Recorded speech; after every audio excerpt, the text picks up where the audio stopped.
बांधवांनो, जय मल्हार.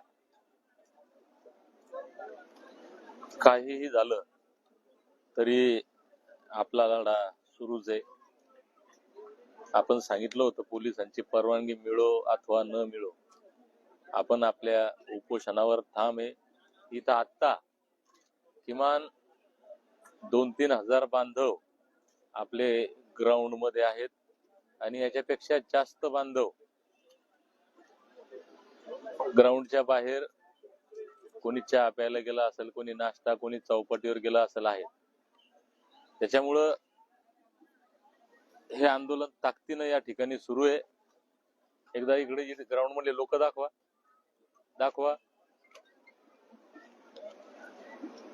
इकडचे दाखवा, इकडे श्याम, इकडे जाऊन पलीकडच्या पॅसेज मध्ये जाऊन दाखव. तुम्ही पाहू शकता अजून या ठिकाणी लोक फार मोठ्या प्रमाणात आहे. आपल्याला परवानगी या ठिकाणी रीतसर मिळालेली आहे. त्याच्यामुळं गावाकडनं येण्यासाठी कसल्याच प्रकारची अडचण आपल्याला नाहीये. महाराष्ट्रातल्या प्रत्येक मल्हार मावळ्यांना हे इकडे वांजरशी इकडे आहे ना, अशी उजेड सोडा, या द्या इकडे कागद. आणि प्रत्येक मल्हार मावळ्याला, प्रत्येक अहिल्यामाईच्या लेकीला पुन्हा एकदा नम्र विनंती आहे. शासन समाजाची परीक्षा पाहतय. फडणवीस साहेब धनगरांची परीक्षा पाहते. धनगरांनो, माझी परीक्षा आता पाहू नका.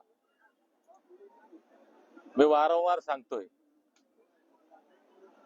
माझी परीक्षा पाहण्यात समाजाला नापास करू नका. कारण माझी परीक्षा तुमच्या सोबत होते. नापास झालो काय आणि पास झालो काय, पण समाजाची परीक्षा फडणवीस साहेबांसोबत होते.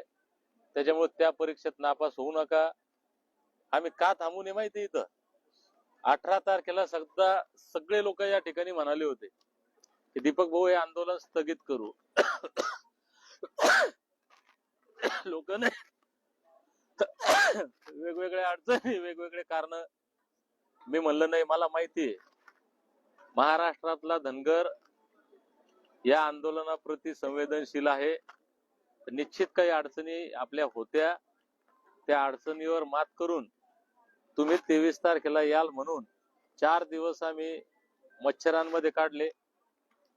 काल माझी तब्येत, म्हणजे मलाही 5 मिनिटाकरता भीती वाटली होती. कारण लास्ट टाइम जालन्याला डॉक्टरनं सांगितलं होतं की तुम्हाला कोणत्याही क्षणी पॅरालिसिसचा अटॅक येऊ शकतो. आणि काल ज्यावेळेस ती परिस्थिती झाली, मला त्या डॉक्टरांचं वाक्य आठवलं आणि लक्षणं सगळी पॅरालिसिसची होती. मी 5 मिनिटाकरता घाबरलो की आता आटोपलं, पण मी मरणाला घाबरलो नाही भावांनो. मी घाबरलो की मी जर माझं काही बरं वाईट झालं तर तुम्ही लोक आक्रमक व्हाल. तुम्ही लोक आक्रमक झाले, काहीतरी गोंधळ होईल, हे आंदोलन भरकटल. म्हणून मी प्रार्थना करत होतो की बाबा किमान 2 दिवस हे आंदोलन यशस्वी होईपर्यंत राहू दे, मग गेलो तर चालतं. आता मी आजही चांगला राहिलो, उद्याही चांगला राहणार आहे. त्याच्यामुळे आता तुम्ही निघा. आता जर निघाला नसताल तर हा व्हिडिओ पाहून सकाळी निघा. सकाळची ट्रेन, दुपारची ट्रेन, उद्या संध्याकाळची ट्रेन, ज्या मार्गाने येता येईल त्या मार्गाने या. मुंबईकडे या.